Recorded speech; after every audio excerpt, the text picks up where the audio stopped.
Hey Internet, it's Aaron, your personal driver, and today I got in an accident. Mystro!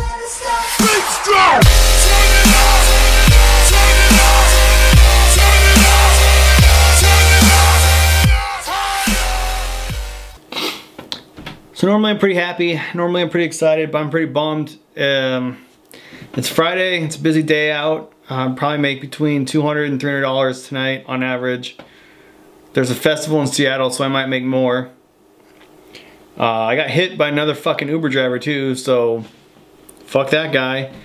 Now I know I can't say a lot about it because it was a hit and run. The Uber driver took off. He parked the car. Apparently he didn't want to add kidnapping to his rap sheet because he had a passenger with him, and he just ran. And I have a dash cam. Thank God I have a dash cam.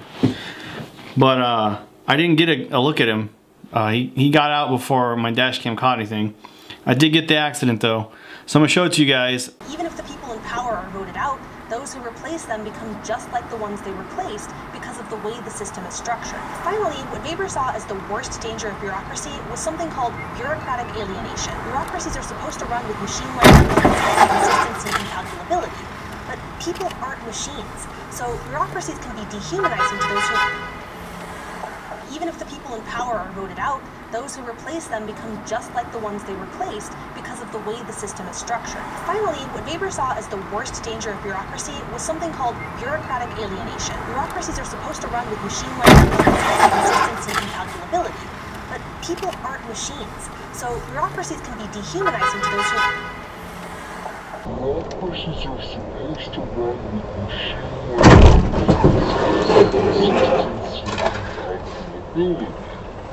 but people are... Even if the people in power are voted out, those who replace them become just like the ones they replaced because of the way the system is structured. Finally, what Weber saw as the worst danger of bureaucracy was something called bureaucratic alienation. Bureaucracies are supposed to run with machine learning, consistency, and calculability.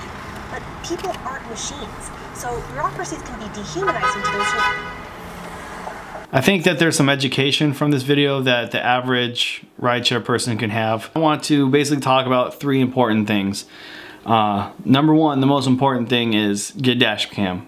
If you drive rideshare, you need a dash cam. You need a dash cam, you need a dash cam, you need a dash cam, get a dash cam. You're an idiot if you don't have a dash cam. So, there, that I've got out there. Even if you don't drive for a rideshare company, you probably should still have a dash cam because you could still get in an accident. Now I know you guys are thinking, oh, my state has this law or my state has the other law or whatever. So I hear you, you know, every state is different, every city's different. So I know there's a lot of laws surrounding recording, and a lot of people are afraid of it. You know, is it a single party consent state, is it a dual party consent state, and stuff like that. But I want you guys to keep something in mind. An insurance company isn't a court of law, okay? Even a police officer doing an investigation isn't a court of law. Let the judge in your state decide if your video can be submitted in the court or not. It may or may not be able to. So here's the thing is, one, there's a fair use, which is like, has to do more with media online and media on TV and stuff like that. In addition, roads are public, okay? There's no expectation of privacy in a public area. If someone comes to your house, if someone comes to your business, if you're having a private conversation with something, those things have specific recording rights behind them and laws about them. But in general, this is not for every state but in the city, but in general, public use is okay. Like even pervy wankers who go into the street and like stick their cameras up girls' skirts, it's called upskirting. That's protected by the First Amendment. If you're on a sidewalk, you're in a road, there is zero expectation of privacy. So most places it's okay to record in your car, okay? Most places. Now obviously talk to an attorney, look up your local laws and stuff like that. But even in a state where there is what's called dual consent, which means you have to have consent from the person to record them, there's still certain protections for the recorder if it's in the public forum, right? If there's an expectation of privacy, so you're having a private conversation, and honestly, I'm not an attorney. There's a lot of gray area. Every attorney is going to fight for a different side, right? If you are on the side of public, right, and openness, and you're an attorney, you're going to say that, oh yeah, all roads are open, and you could easily, everyone can do it. There's no expectation of privacy. if you're working for a government agency and you are behind protecting people from being filmed, you're going to argue the opposite side of that. And that's what courts of law are for. And that's what I'll tell you, in my opinion, a day-to-day benefit of having a dash camera will save you from getting fired from Uber or Lyft if someone accuses you of being drunk or sexually harassing them. Your insurance company will be able to fight on your behalf to make sure that you don't get charged for the accident. You know, you don't have to pay your deductible. The other insurance company will take care of it. And police officers doing an investigation can use this, you know, because police officers during an investigation have a lot of leeway. They can even go into your house without a warrant if they're in pursuit. So you can show the dash cam footage to the police officer to help them determine what is happening in the moment. Even if you can't take that video to court, even if the person's rights are protected from you recording them in your particular state. Uber is not a courthouse, okay? There's no judge, jury, and executioner at Uber. Same with Lyft. Your insurance company is not a court of law, okay? That investigating officer is not going to be necessarily, like, you know, there might be certain restrictions in certain cities, so I don't want to make a broad judgment for everybody. But in general, that police officer is under no obligation to not look at that footage if it's helping them in the middle of an investigation, especially in my case when there's a hit and run where the driver hit you and they took off. That's now a criminal investigation, okay? And that leads me to number two I want to talk about. Guys, no matter how bad you fuck up, okay? No matter if you have insurance or you don't have insurance or you're driving someone else's car or you're driving under someone else's account, whatever that is, okay, even if you're high or you're drunk, it doesn't matter. Never flee an accident. If you fuck up, that's fine, okay? And I'll say every rideshare driver at least one point in their career has done something illegal, whether it be illegal U-turn, you know, changing lanes without signaling, going down the wrong street or wrong way to try to cut, you know, the traffic, whatever it is. If you're a rideshare driver and you told me you've never broken the law even a little bit, I will look you in the face and I will call you a liar. We've all done it, okay? We've all done something that was skirting the rules, whether it be turning a U-turn at a light where it says no U-turn in the middle of the night because it's 3 a.m. Okay, that's technically illegal, right? And you think you're gonna get away with that. Even if something more extreme than that, if you're driving while high or driving while drunk, driving without insurance, whatever it is, it's better to stay at the scene of the accident, get the ticket, than it is to flee. I know a lot of you are thinking, yeah, but if you got a DUI, it's worse than that. Man, trust me, I know it's a little bit more expensive, but having a DUI on your record is way, way better than going to jail for hit and run. Every state's different, but that's a felony in a lot of states. I mean, that's jail time. You don't just get a ticket. You don't have to go to traffic school. It's not just they're gonna suspend your license for X amount of days. They're gonna arrest you and take you to jail. Hit and run is a serious crime, and so no matter what your specific situation is, once you get in that accident, suck it up, buttercup. Time to man up and face the noise, right? Whatever that police officer is gonna do to you, it's better than if they catch you later on after a hit and run. And a lot of you guys are trying to roll your eyes right now and say, yeah, but if you got a DUI, man, you just gotta get out of there, right? That's what logic dictates. That if you're drunk and you get in an accident, just take off. But the thing is, they're still gonna probably catch you, especially if you're an Uber driver. There's evidence there. And if they catch you and you're still drunk, you're still gonna get that DUI and you're going to jail. J-A-I-L, jail, okay? So it's not worth it.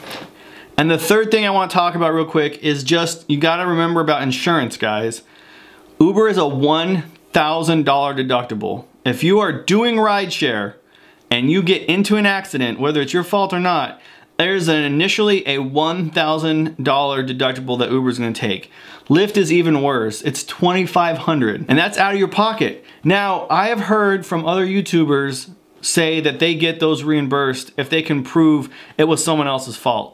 Okay, I can't verify that because I don't think that's true. I think that if you get in the accident and you have to use Uber's insurance, you have to use Lyft's insurance, that's just money out your pocket. Now you can fight for that, you can sue the other person, blah, blah, blah.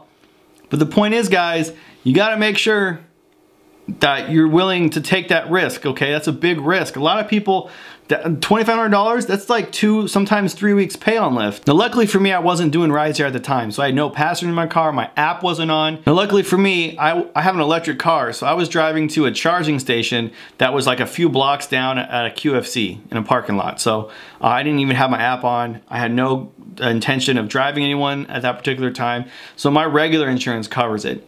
But I would like to say there are a few companies that have some kind of hybrid rideshare personal insurance. So call your insurance company and find out. I have USAA, mine is $10 a month. So they cover me for anything that isn't covered by Uber or Lyft. Oftentimes this is called phase 1. There's some argument in the legal world right now between whether or not you are covered as a driver for phase 1 or not. Uber and Lyft say you do, but there have been reports by drivers who are not getting that insurance covered by them during that phase 1. So State Farm is another one that does a really good job of covering this, and soon all insurance companies will do it because rideshare is becoming too big. But call your insurance company, see if they have some kind of rideshare insurance. Sometimes they call it rideshare gap insurance. Sometimes they'll call it a hybrid policy. It depends on your specific situation, but it's usually like between $10 and $20 a month.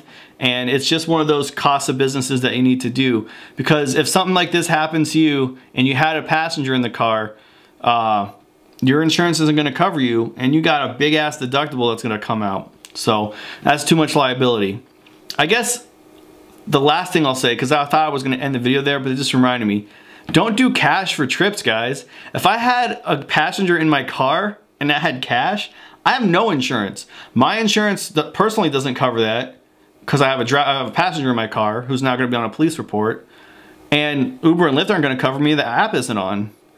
So the only way you can do rides for cash is if you have a commercial insurance policy, and that's legal in your state. So don't take cash, because this Uber driver might have been doing a cash ride. That might have been one of the reasons he ran off.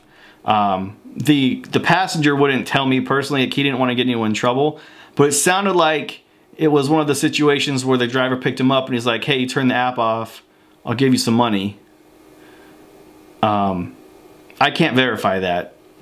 He wouldn't tell me either way, but I was asking him questions, and it seemed kind of like that was the direction he was going in. Either way, it's a shady situation if you're an Uber driver and you hit another driver that just runs, so fuck that guy. But anyway, guys, I won't be doing live streams, you know, because I don't have a car to drive around. And I'll shop around for some options about what I can do in the meantime. I might be driving down to Portland and doing rideshare there, because I'm pretty close to Portland and you can do rental cars in Portland. So maybe I'll go down there and do some rental car stuff on the weekends. Anyway, deuces. Hey guys, I hope you liked that video. If you did, go ahead and hit like, thumbs up, and go ahead and leave a comment and subscribe. You hit this button here. There are also going to be 2 videos here and here if you'd like to watch some more. And don't forget to hit the little bell icon that you have on your YouTube so you can get updates when I leave them. Thanks guys, bye.